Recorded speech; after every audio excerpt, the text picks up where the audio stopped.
Dans une vidéo précédente, nous avons vu comment purifier de l'acide salicylique.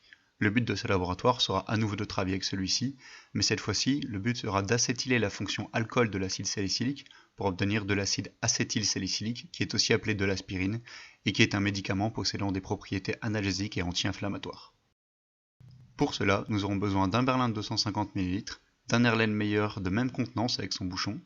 Il nous faudra également un agitateur magnétique et un cristallisoir, ainsi qu'un Erlen de filtration, un filtre Büchner et un joint conique qui nous permettra de réaliser une filtration sous vide. La première chose à faire est de mettre à chauffer de l'eau dans le cristallisoir pour obtenir un bain-marie à environ 60 degrés. Vous pouvez utiliser un thermomètre pour vérifier que la température ne dépasse pas 70 degrés. Pendant que l'eau chauffe, vous pouvez alors peser 5 g d'acide salicylique dans un Erlen propre et sec. Encore une fois, il n'est pas nécessaire de peser précisément 5 g, mais plutôt de connaître la masse pesée, ici 5,05 g.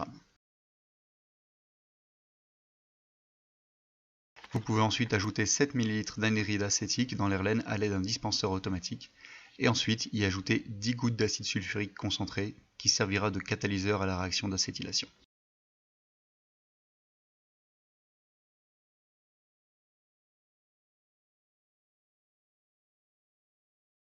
Vous pouvez ensuite fermer l'Erlen à l'aide de son bouchon et agiter doucement l'Erlen pour mélanger la solution et permettre à la réaction de s'effectuer plus facilement.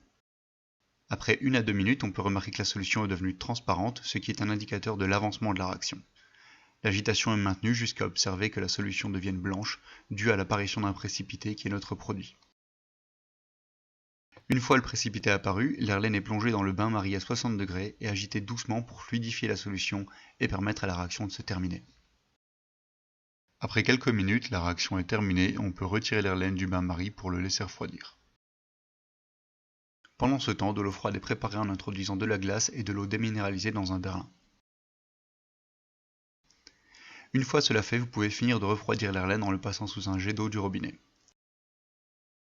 Vous pouvez ensuite mesurer 15 ml de l'eau froide préparée précédemment et les introduire dans l'Erlen qui est agité pour favoriser le mélange.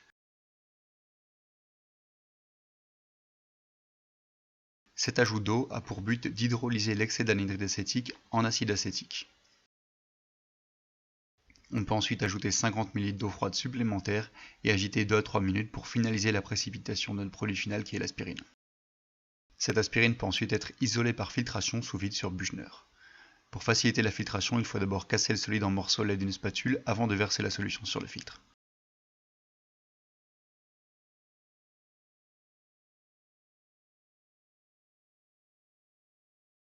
Une fois que tout le solide est sur le filtre, il peut être rincé à l'aide d'un minimum d'eau et le solide est alors laissé assécher sur le Büchner en continuant à tirer le vide. Pendant ce temps, 75 ml d'eau déminéralisée sont mis à chauffer sur la plaque chauffante et on y ajoute un boromagnétique. Une fois que l'eau a atteint son ébullition, nous pouvons y ajouter le solide obtenu précédemment pour pouvoir purifier l'aspirine par recristallisation.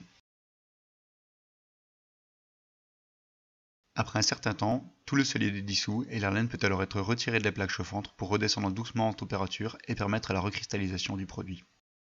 On peut voir dans ce timelapse qu'après quelques minutes, des aiguilles se forment à la surface de la solution mais aussi sur le boromagnétique. Pour rapidement se propager à l'entièreté de la solution,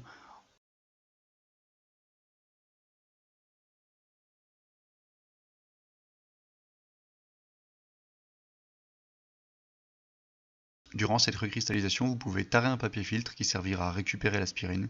Ici, sa tare est de 1,25 g. Une fois la cristallisation terminée, vous pouvez ensuite filtrer sur un Büchner les cristaux comme précédemment, en cassant le bloc à l'aide d'une spatule et en rinçant avec un minimum d'eau.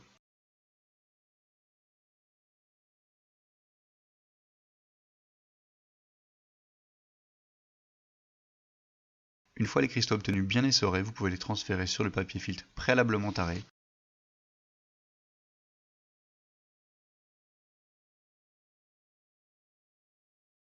Le solide est ensuite mis à sécher à l'étuve et après une vingtaine de minutes, on ressort les cristaux et on les pèse pour obtenir un poids de 4,51 g avec le papier filtre. Ce qui fait donc que si on enlève la tare, on a obtenu une masse de cristaux de 3,26 g, ce qui correspond à un rendement d'aspirine de 50%.